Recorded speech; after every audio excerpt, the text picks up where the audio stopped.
So may hapon, may son, may adlaw diya kaninyo. This is the part 2 of the doctrines of grace, no? Kini nga video dili ni alang sa pagpamikil, dili ni sa pag-promote og hate, pag-promote og division, no? Kun dili pag-promote kini sa gugma, no? Og katin-awan alang sa mga nagtuon sa Bible. Nagaingon ang 2 Timothy 2:15 nga study to show thyself approved unto God, a workman that needed to be ashamed, rightly dividing the word of truth. So ani akong migson pag-share ni alang sa mga gusto nagtuon, no, dili ni alang sa pagpamikil.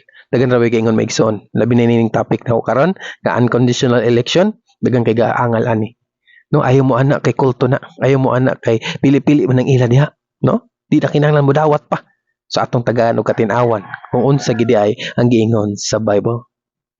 So stay tuned migson, gitawag ni unconditional election. So sa Bisaya pa, pinili tungod sa grasya, dili tungod sa atong binuhatan. Ang Dios nagpili sa maluwas, dili tungod sa atong kaayo o binuhatan, kun dili tungod sa iyang gugma o grasya. Take note migson, gugma o grasya sa Ginoo nganong giluwas kita, dili tungod sa ato ang mga maayong binuhatan. Ang unconditional election nagpasabot nga ang Dios nagpili na daan sa maluwas bisan pa wala pa kita matao. O dili kini base sa atong buhat or desisyon o kaayo, kini base lamang sa iyang kabubuton o grasya. Napakita gini nga ang kaluwasan dili gikan sa tao kundi gikan sa Dios. Kini nga kamatuoran nagpaubos nato ug naghatag kasiguruhan nga ang atong kaluwasan lig-on kay kini nakabase sa Dios, dili sa atong kaugalingon. Dagan dili gato aning osas migson tungod kay mag-agad pali kuno ang Ginoo sa imo ang binuhatan. Pag atong tanaw ng Bible migson, og mao ba ang giingon? Magbase ba ang Ginoo sa imo ang binuhatan aron kay lambog sa impyerno or iadtog langit? Una, gipili kita sa Dios sa wala pa ang kalibutan. So gipili na ka, wala pa ang kalibutan. Wala pa ang tanan, gipili na kaniya daan. Mabasa na siya sa Episo 4:5. Gipili kita diha kaniya sa wala pa matukod ang kalibutan, sumala sa maayong kabubuton. Sa iyang kabubuton. Iyang kabubuton migsoon, dili ato ang desisyon. Ang kamaturan ini is ang pagpili sa Dios nahimo na daan, dili kay iha pa kapilion og mutuo ka. Ano sa kagipili, wa pa matukod ang kalibutan. Mabasa na siya sa Revelation 20:15, no? Ang ngalan nga wa dili mabasa sa listahan o libro sa kinabuhi tambok sa linaw nga kalayo. Ano sa man gisulat ang ngalan sa libro sa kinabuhi? Sa Revelation 17:8, no? So wa pa matukod ang kalibutan. Gisulat na ay ang wa masulat nga pangalan, na ay wala gisulat. No? Revelation 13:8 mabasa pod na. So ang pagpili sa Dios nahimo na daan. Ikaduha, dili kini tungod sa atong buhat. Romans 9:11, wa pa matawo og wala pa makabuhat og maayog daotan. Ang example ani si Esau og si Jacob. For Jacob I have loved, but Esau I have hated. No, wa pa na nga tawo migsoon. Bao na daan sa Ginoo. Nga na ka power ang Ginoo migsoon, no? So gani pa si Zacchaeus, no? Kana og diya Zacchaeus. Wa siya nangutana og singalan. Bisan sa pagpili niya og mga disciples, no? Yung gitong sulti. So pa mahitabo ang paglansang siya.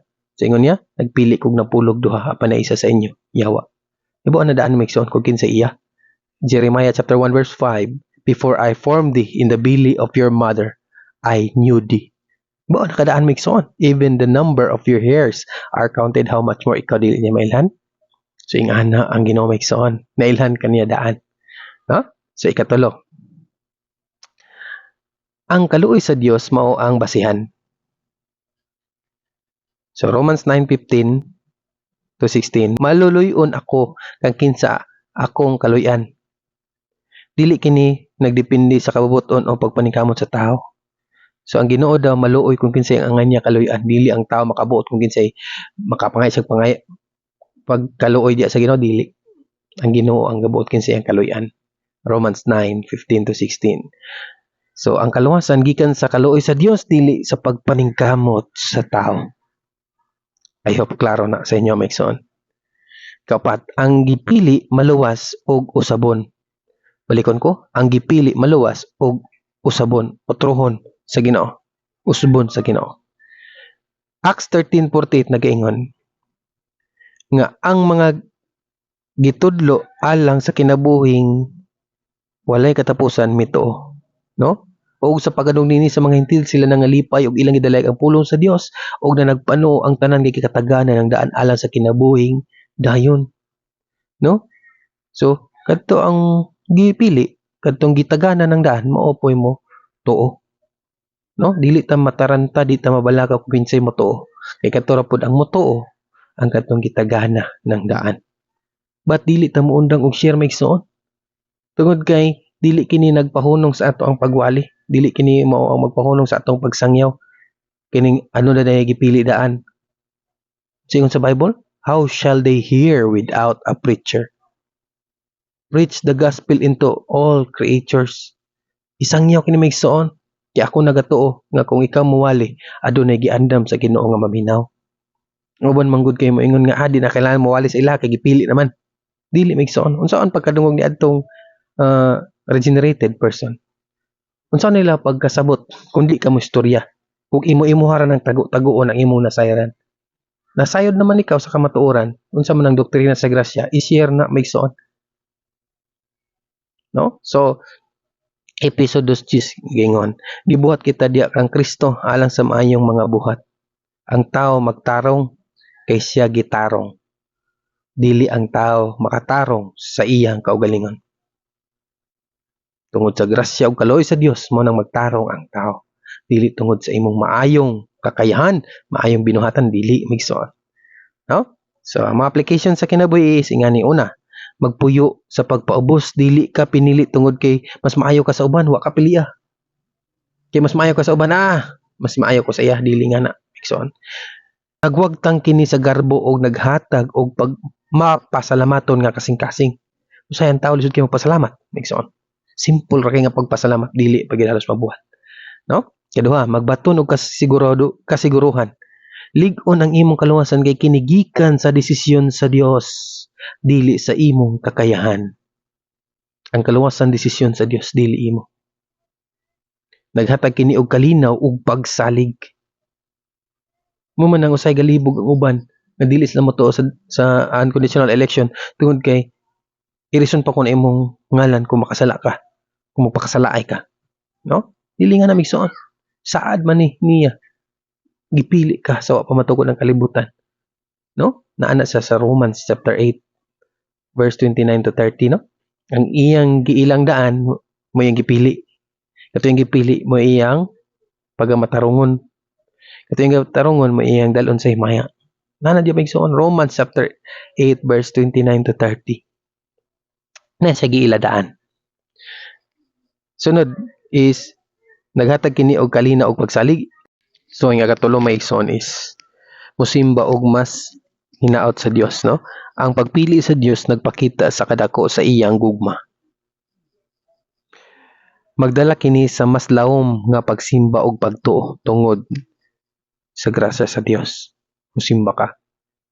Tungod sa grasya sa Dios makaila ka Ginoo. Tungod sa grasya sa Dios makaangkon ka kinabuhing walay katapusan. No? So musimba ka nga kanang tinud-anay sa buhing Dios kung ikaw gihatagan og kinabuhing espirituhanon, no? Katro pa dihatagan katong gipili ng daan, gitagana ng daan, Acts 13:48, no?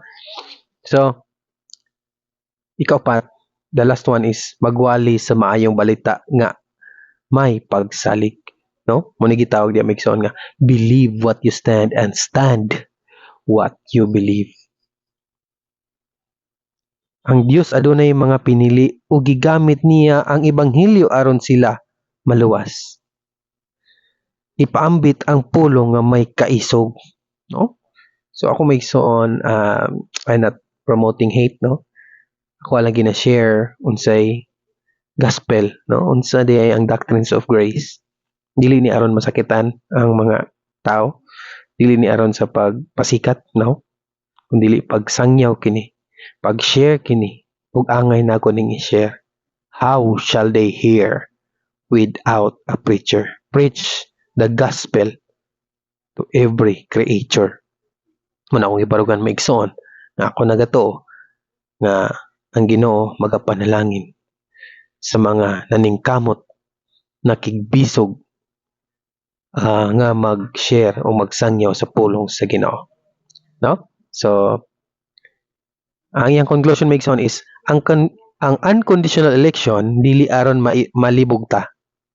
Dili aron malibog ta, no? Kundi aron paubson ta og lipayon sa grasya sa Dios.